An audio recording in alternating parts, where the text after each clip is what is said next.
नमस्कार साथियों, आज का हमारा टॉपिक है एकाधिकार मोनोपोली। सबसे पहले हम बात करेंगे कि एकाधिकार बाजार क्या होता है।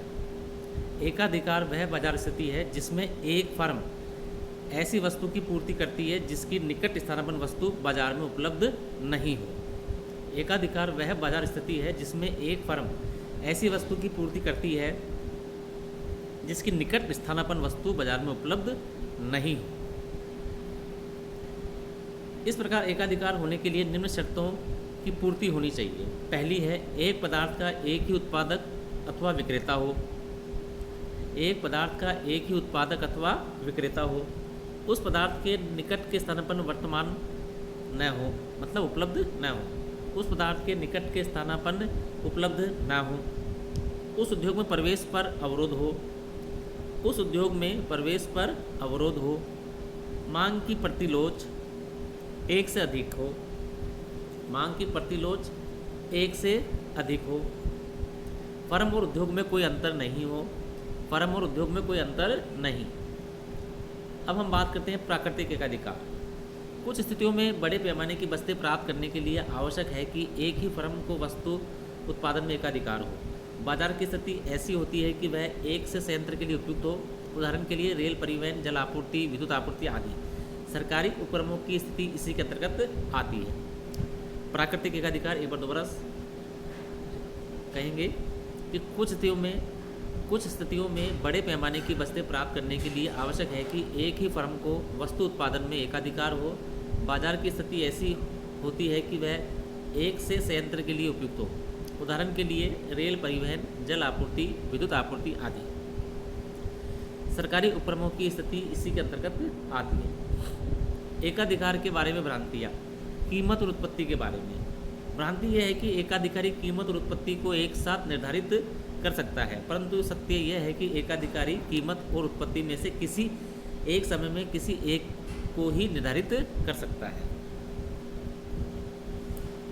भ्रांति यह है कि एकाधिकारी कीमत और उत्पत्ति को एक साथ निर्धारित कर सकता है, परंतु सत्य यह है कि एकाधिकारी कीमत और उत्पत्ति में से किसी एक समय में किसी एक को ही निर्धारित कर सकता है।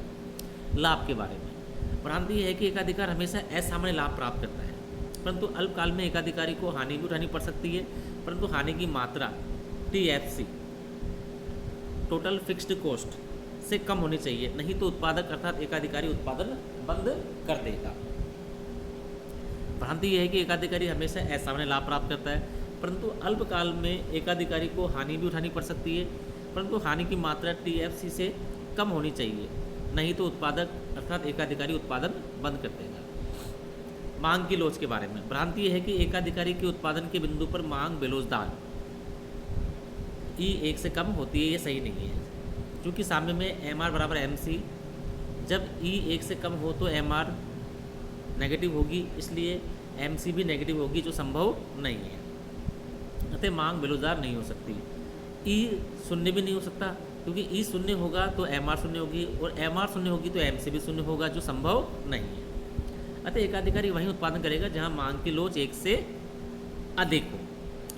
एकाधिकारी का साम्य। अल्पकालीन संतुलन। अल्पकाल में एकाधिकारी फर्म के साम्य हेतु निम्न 3 शर्तें हैं। पहली, सीमांत आगम सीमांत लागत के बराबर होनी चाहिए, अर्थात MR बराबर MC। सीमांत आगम सीमांत लागत के बराबर होनी चाहिए।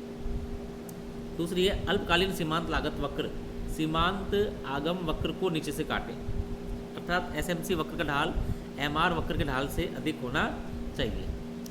अल्पकालीन सीमांत लागत वक्र सीमांत आगम वक्र को नीचे से काटे, अर्थात SMC वक्र का ढाल MR वक्र के ढाल से अधिक होना चाहिए। तीसरा है, कीमत औसत परिवर्तनशील लागत से ज़्यादा या बराबर होनी चाहिए। कीमत औसत परिवर्तनशील लागत के बराबर या अधिक होनी चाहिए। इस चीज़ को, इन शर्तों को नीचे दिखाया गया है। 2 चित्र लिए गए हैं, ऊपर नीचे। पहले चित्र में लिया गया रेवेन्यू एंड कॉस्ट, और क्षैतिज अक्ष पर लिया गया है उत्पादन। 2 वक्र बनाए गए हैं, STC और TR। नीचे संतुलन की शर्तों को दिखाया गया है कि E बिंदु पर MR और SMC बराबर है। दूसरी बात, SMC वक्र MR को नीचे से काट रहा है। कीमत उत्पत्ति का निर्धारण। अल्पकाल में एकाधिकारी फर्म को असामान्य लाभ, सामान्य लाभ या हानि तीनों में से कोई एक स्थिति प्राप्त हो सकती है। इसका विवरण पढ़ेंगे हम अगले वीडियो में। धन्यवाद साथियों।